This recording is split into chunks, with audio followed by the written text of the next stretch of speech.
Well, hey, everybody, how are you doing? This is Heidi St. John, and you have found me at my little corner of the internet. This is the Heidi St. John podcast. Today is Mailbox Monday, and I'm going to spend a little bit of time today answering listener questions. Stick around. I think you're going to be encouraged.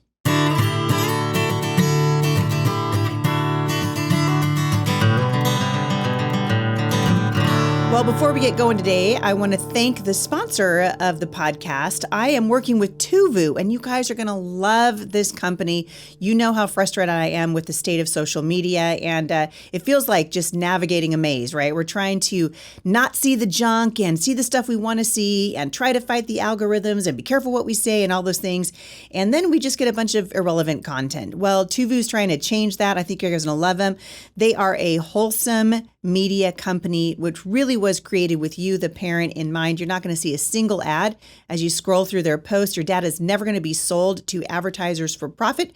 And you can be sure that the things that come across your feed are going to be family friendly. So check it out, you guys. You can join today by going to tuvu.com/Heidi, and they will give you your first month free. After that, it's just $4.99 a month. When you get over there, make sure and follow me at tuvu.com/Heidi. All right, you guys, it is Mailbox Monday, and you know that I love to answer listener questions. If you would like to reach out to me, I'd love to hear from you. You can go to HeidiSt.John.com/Mailbox Monday and submit your questions there.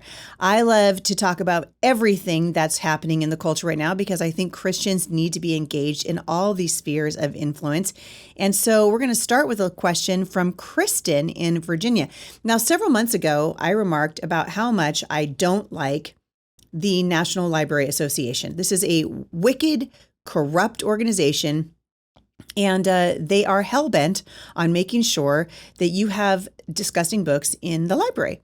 And so I say we create alternate lanes. And I sort of half-jokingly said, hey, why don't you guys start your own library? Well, since then, I've heard from a lot of you off-the-benchers who are looking at different ways to do that. And Kristen wrote in to say, Heidi, I love your podcast. I have a question about a podcast that I shared regarding libraries, and she'd never heard of this idea, but she would love to figure out how she could do her own. She's wondering if I have any resources or any ideas. Well, a couple things to say, and this is a homeschool mom, so I love this off the bencher. Anything that we can do to create alternate lanes for people to run in, whether it's education or the library system, or an alternate to Amazon, things like that.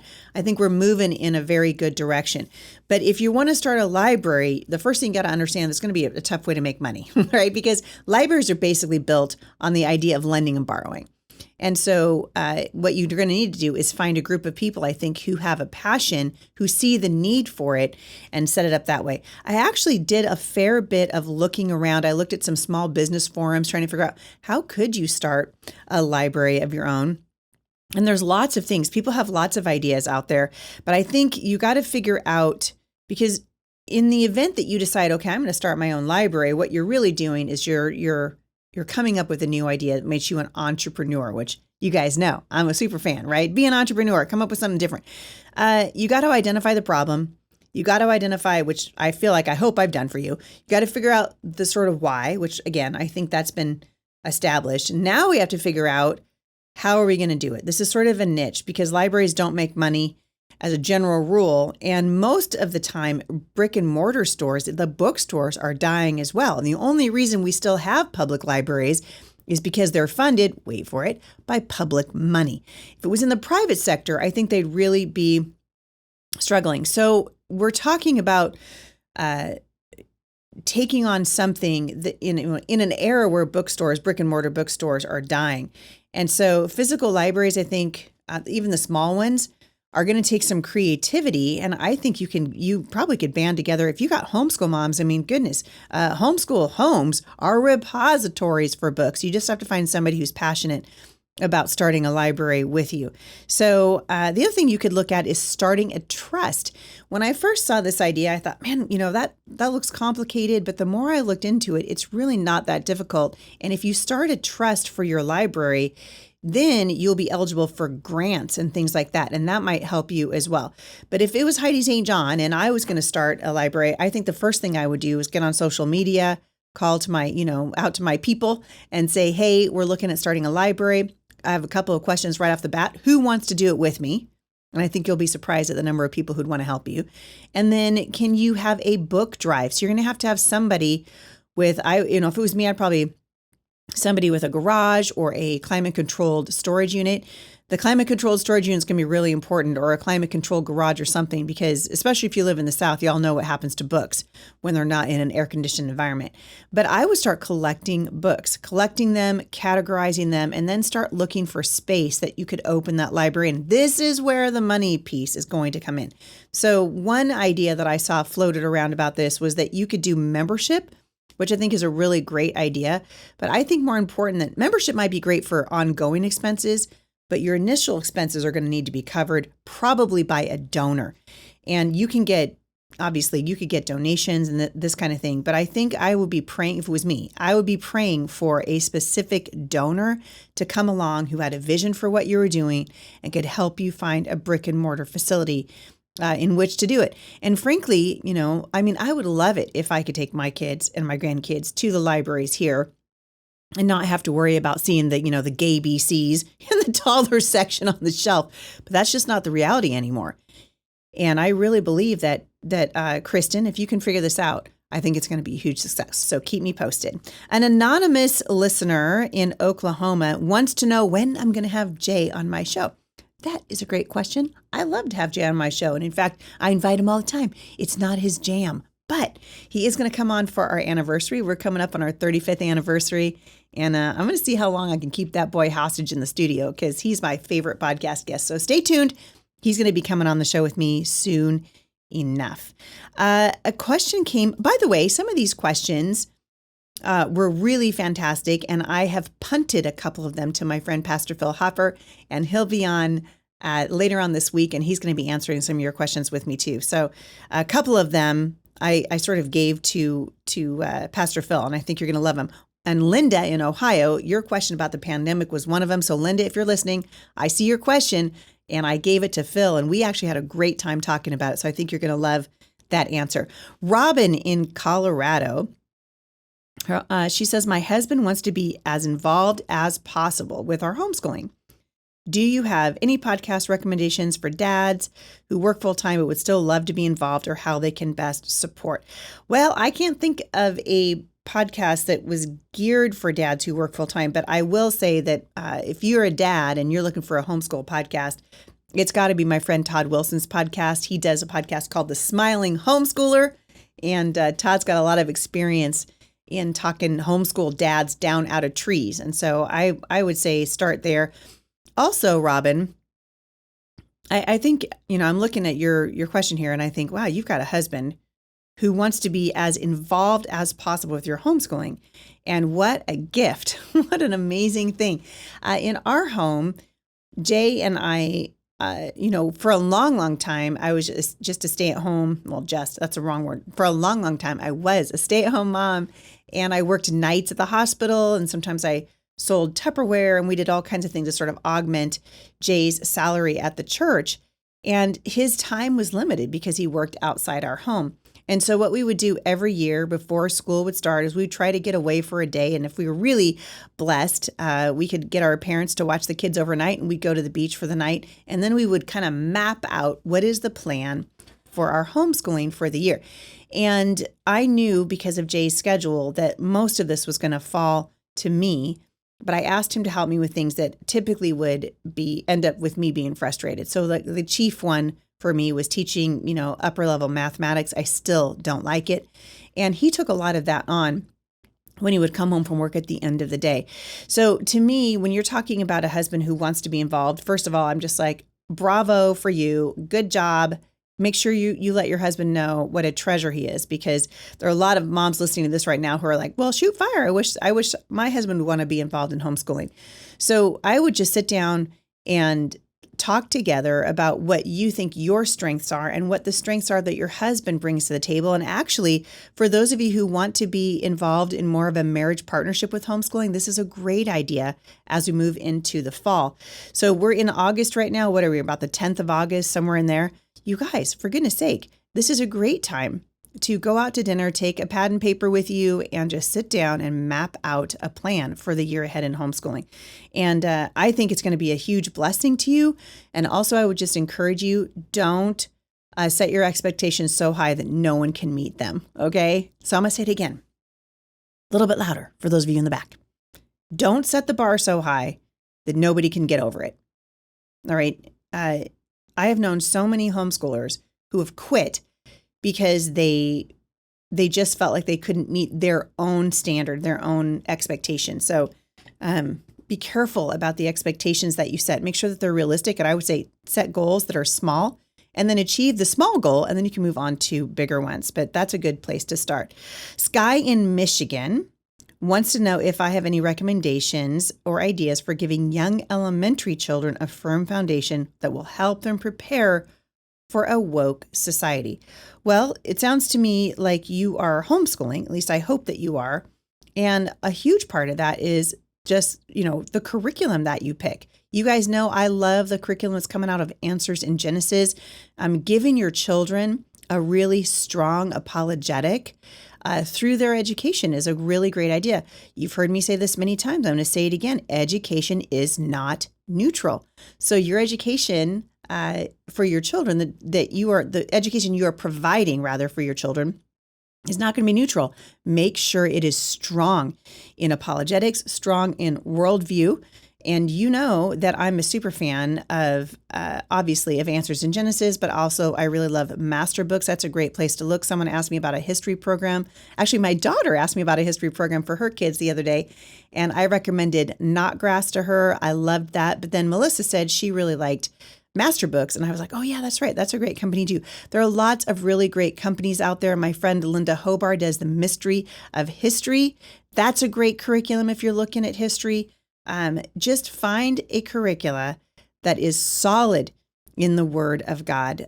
Obviously, you can look into Bob Jones University Press. Some of the things that I think that come out of these larger companies, they're good companies, Abeka comes to mind, BJU Press comes to mind, but in my opinion, in my experience, they can be a little bit dry academically. So if you can find a company and a curriculum provider that teaches from a biblical worldview, something that really draws your kids in and that you love to teach, well, you have just won the homeschool lottery. So keep looking. This is another reason why I think you should go to homeschool conferences. It's where you can pick up the curriculum, look at it, make a decision. And as a homeschooler, the curriculum that you pick needs to resonate first with you.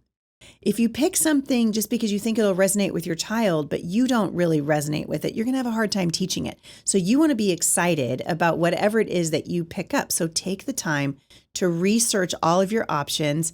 Look for something that is based in Scripture that you know is going to be teaching from a solid biblical perspective. Apologia is a great company for science. I absolutely loved their Young Explorer series. We did that with all of our kids. There's so many great curricula out there that you can check out and benefit from. But you want it to be solid from a biblical worldview, and you want to love it. If you love it, you're going to have a better time teaching it. All right, Mallory in Tennessee, she wrote in about the fact that she and her husband are disagreeing about how many kids they want. So Mallory wants more kids. Her husband doesn't want to have more kids. And they've kind of reached a point in their marriage where it's causing some tension. So a couple things. First of all, Mallory, I want you to know, this is another question that I asked my friend, Pastor Phil Hopper, and he's going to come on in just a couple of days, and we're going to answer that question together because I thought it would be interesting to hear from a man's perspective what he says in hindsight. So Phil and I are about the same age, and our kids are grown, and we're looking back now over at the years that we've raised children. And one thing I would say is that you don't want this to drive a wedge between you and your husband. And another thing that I would say is remember that prayer is a powerful thing. Are you praying for your husband? Are you asking the Lord to draw your heart and your husband's heart into unison together so the decisions that you make draw you together and don't drive you apart? The other thing that I'll say about this, and I, again, come back, Mallory, because we're going to talk about this more. I thought it was such a good question. I want to continue talking about it with Pastor Phil. But one thing that I would say to you is that, over all of my years of raising children, Jay and I, and having a family, we never started out having this desire for a large family. And of course, we ended up with one, right? Because we have 7 children. And I've met a lot of parents over the last 25 years plus of homeschooling, and certainly the 35 years that we've been married, who were in the same place that we were when they started. I have never met someone who was sorry that they had more children, but I have met many people over the years who wish that they had had more children. I have yet to meet anyone who says, well, I sure wish I hadn't had number 4 and number 5. Nope. Usually what we hear from is people who say, I wish that I would have understood the precious nature of family and having children. And we wish we would have started earlier, wish we would have had more babies. I had a t-shirt on right before I came into the studio today, and it says, make more babies. That's from one of my favorite companies called Every Life. They are a diaper company. I love them. They're a pro-life diaper company. And I bought their shirt when I was speaking at a pro-life event this summer. But I love that shirt. Make more babies. Girl, absolutely. Women have a superpower that God has given us in that we are able to nurture a human life. It's a remarkable thing. And for all of the years that Jay and I have raised children, the years of struggle, and there were lots of them. Certainly there was a lot of financial struggle. We raised 7 children on a pastor's salary. And I told you guys at the onset of the show today, I was doing everything in those years to bring in money that I could. And when we look back over it, my kids never complained that all their clothes came from a secondhand store, that we only had one vehicle, or that we rented for a long time, or we lived in a smaller house. They never complain about that stuff, because to my children, they remember the walks that we took and the games that we played and the homeschooling years that we had and the many thousands of bowls of soup that I served my family. I learned to become, and in fact, I was telling my friend Elizabeth Johnston this earlier today on an interview that I did on her show, that one of my favorite cookbooks over those years was called More Than Beans. I need to find it. I bought it at a homeschool conference. It was your typical, 1990s spiral bound cookbook. But I thought, boy, that sounds like, something that I need. And when I dove into what she was talking about, sort of economical cooking and how to feed a family on a budget, I realized you actually can make your money go pretty far. And one of the big, pushbacks that I hear from people when it comes to having more kids is, oh, it's going to be too expensive. You're going to be fine. I promise you, you're going to be fine. And so I'm going to pray for you. Love your husband, Mallory. Don't manipulate him. Love him and pray for him. And come back in a couple of days and listen to Pastor Phil, because I'm gonna throw this question out at him also, and I guarantee you he'll have something good to say about it as well. An anonymous listener in Michigan wrote in to say, Heidi, thank you for all you do. My question is this. I was recently looking for homeschool co-ops in Tennessee as we are moving soon. And I saw a place called Aliyah? I don't know, Homeschool Academy. A friend warned me that they may hold to a Hebrews grass movement type of faith and did not recommend them. Can you help me understand if this is a place I should stay away from? Their website seems unclear. All right, so I did a little bit of just a brief, glance into this movement. I've never heard of it before, honestly. The Hebrews grass movement type of faith, never heard of it. But I did look it up a little bit. A couple things that would concern me right off the top about this particular website. I'm just saying what you're saying, not what I saw. But you said that the website seems unclear. If a website is unclear, or if you're like, man, I just don't know about that, you need to reach out and ask them these questions yourself.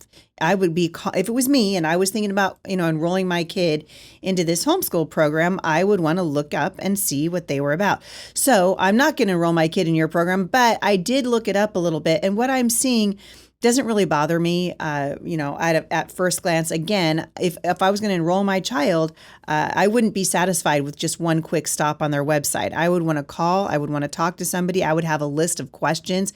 The number one question that I would have for them is, who is Jesus? Who is Jesus? And how does a person become saved? Those are the two some of the most important questions that you can ever ask when it comes to enrolling your child into an organization that claims to be a Christian organization. I think this is interesting Aliyah, and I'm not sure if that's how you say it, so sorry if I'm doing it wrong. They say on their website, means to rise up in Hebrew. Our beliefs are centered around the Hebraic roots of our Judeo-Christian faith. We are non-denominational. We welcome any homeschool family who subscribes to the ideals of Scripture, quote, love one another. We do not require a statement of faith, but instead recognize that our Creator, relationship with our Creator is a journey. It cannot be defined and may look different for each family. Well, actually, it can be defined. So the Bible is very clear on what it means to be saved, what it means to who Jesus is. Jesus is the Son of God. And so that bothers me a little bit when they say that they don't have a statement of faith because your relationship with your Creator is a journey and it can't be defined. It absolutely can be defined. God himself defines it. And so that bothers me a little bit. And maybe they don't mean that. And they're just trying to, they're just trying to say, listen, you don't have to be a believer to come here. Well, if that's the case, then just say that. But outside of that, and it looks like there's a phone number on here that you can call, and they're in Morristown, Tennessee. It looks like you can call them. But I looked up the Hebrew roots of Christianity, and honestly, they say that, they're basically bucking against what I would call, and maybe they would say this too, this sort of traditional church, institutionalized church is what I hear all the time now. But this one website where you're supposed to learn about Hebrew roots, it says, welcome home to the pure original gospel and faith of the early church. When people say to me, this reminds me of a couple other denominations, which I won't step in that cow pie today, but it reminds me of a couple other denominations who we are the pure original, we're the only ones. And if you don't do it our way, then you're not really saved. That kind of bothers me, So when you say, welcome home to the pure original gospel and faith of the early church, and then I go on to read it and I'm like, well, what I see is basically Christianity. And then I went on to read many of us, and this is off of another website talking about this particular movement. And they say many of us were taught by, and here's the crux, by traditional Christian churches that Jesus, Yeshua, did away with God's laws in the Old Testament and that we're not supposed to obey them. Well, I don't know who's teaching that, but the laws in the Old Testament, if you're talking about the 10 Commandments, are those the laws? I don't know of any Christians that would say, well, that's just so Old Testament. That whole do not murder thing, thou shalt not commit adultery, don't covet, honor your mother and your father. That's just so yesterday. It's so Old Testament. If you were told that we don't pay attention to that, then that's not true. Now, there are other things, certainly in the Old Testament, Levitical law comes to mind, that when Jesus died for our sins, he came and freed us from the law. And so I would just want to go a little bit deeper. This is kind of confusing to me, but this is what he goes on to say. What are God's laws except the clear commands, wishes, and will of God? Has faith now become a license to sin? No, the Apostle Paul said that that's not true. Has faith in Yeshua become a license to murder and steal and commit adultery? God forbid. God's laws are not done away with. This is clear. So what exactly does God's law have? It's clear that salvation comes only by faith in Jesus. But then how are we to live our daily lives? We obey God and his commandments in the entire Bible, the Old and the New Testament. You have heard that the Bible is an instruction manual for life. And then he goes on to talk about the early records, the early church of the first 400 years observed the Torah and taught it as foundation to every disciple of Yeshua to live by. While salvation comes only by faith, living that faith out comes by obedience to God, for faith without works is dead. So this is an interesting, this is my first exposure to this teaching.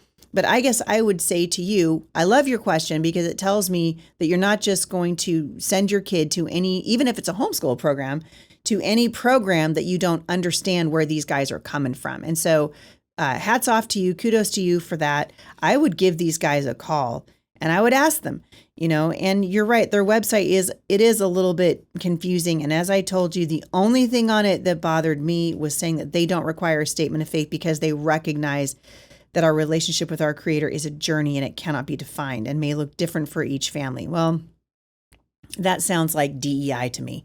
It sounds like the faith version of DEI. I don't like it. So I would say, and maybe they're just fine, but I would call them and say, can you clarify? What does the leadership believe? Because that's the most important thing. What does the leadership believe? If they have tutors at this homeschool resource center, what did they believe?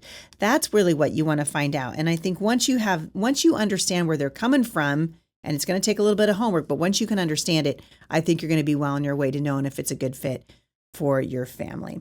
All right, next question, and this is a great one, comes from an anonymous listener in South Carolina. She said, Heidi, can you talk with us about how to make decisions as to what to be involved with outside of home? I am dealing with some personal health struggles and the constant demands of a special needs child whom I also homeschool. I have various unseen ministries that I take great joy in being involved in, but I feel like my capacity to do anything extra above that is very, very small. And yet, our church ministries director keeps asking me to take on responsibilities despite me saying no several times. I'm starting to dread going to church because of the pressure I feel from this person. Just because the need is great, am I under obligation to say yes? How can I distinguish between true guilt and false guilt here? Okay, so first of all, this is a great question.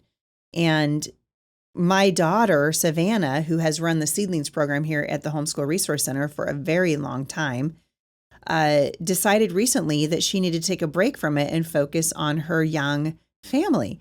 And she has 4 children right now. And even though I was sad to see her step down from that position, I also recognized that there are seasons that we live our life in. And right now she is in a very, very time-intensive season filled with little kids and homeschooling and getting her sea legs as a mother and a wife. And life only gets busier. It just gets more and more complicated, I think, as we grow.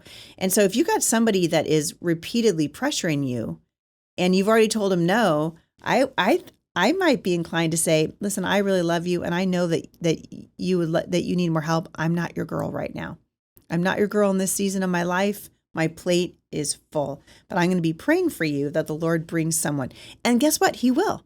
When Savannah stepped down from here, even though it made me sad, I was like, Lord, I know you have someone because I know Savannah can hear your voice. And when you tell her to be still or to step back or to focus more on her family and her kids, then that's what she needs to do. And someone who respects and loves you is going to give you that freedom and rejoice in it with you. So to me, the more you can do to give yourself the space that you need to be the wife and the mother that your kids need during this season of your life, the better. And I'm going to be praying for you. I've told you guys before that before you take on anything, I don't care what it is, you've got to come before the Lord and ask him, because the Bible says that God has a plan and we want to walk not ahead of him, not behind him, but in lockstep with the Holy Spirit. And we can't do that if we're constantly saying yes to everything that comes our way. Lisa Turkers wrote a great book some years ago called something like The Best Yes or something like that. And she was talking about the principle of knowing when it is, because we could say yes to everything, right? When it is that we have actually hurt ourselves or our family or muted the gifting that God's actually given us because we said yes to too many things. We want our yes to be our best yes. And your church ministry director should want the same thing. All right, Sarah in Portland. Sarah, this is such a great question. You guys are great. Hello, Heidi. Hey, Sarah. Longtime listener from Portland. What should we do about men, right? I can't even with this question. What should we do about men riding their bikes naked in front of our kids? Saturday morning on my way to the store at 10:45 with 4 of my 7 kids in the car, we saw 10 to 15 older men in their 50s and 60s riding their bikes naked across the road in front of us, and then we turned their direction for a block or so. I was so flabbergasted that they would do this at a time when children would be outside. I know this might not be a Christian thing to do, but I rolled down my window and shouted, "This is inappropriate. What about the children?" before I turned off the road. I had this righteous anger in me the rest of the day, and my husband agrees with me. What would you have done in this situation if you saw these bike riders? And what should we do about these sorts of things? I didn't choose this. I just happened to be driving to the store and it was imposed on me and my kids. Well, Sarah, I think it's funny that you said that this isn't the Christian thing to do, to roll down your window and shout, "This is inappropriate." And what about the children? And it reminds me of a time that when I was living in Portland, you'll love this story, Sarah. I don't think I've ever shared it on the show. years and years ago. So I would probably been, I don't know, I was in my 20s. And we had 3 children at the time. And we lived a block off of 82nd Street. So people who are from Portland will know what I'm talking about. We were in Northeast Portland, a block off of 82nd Street. We lived on 83rd. And 82nd Street was notorious for drug dealing and, all kinds of, even back then. This would have been like 1996, 97, 98, somewhere in there.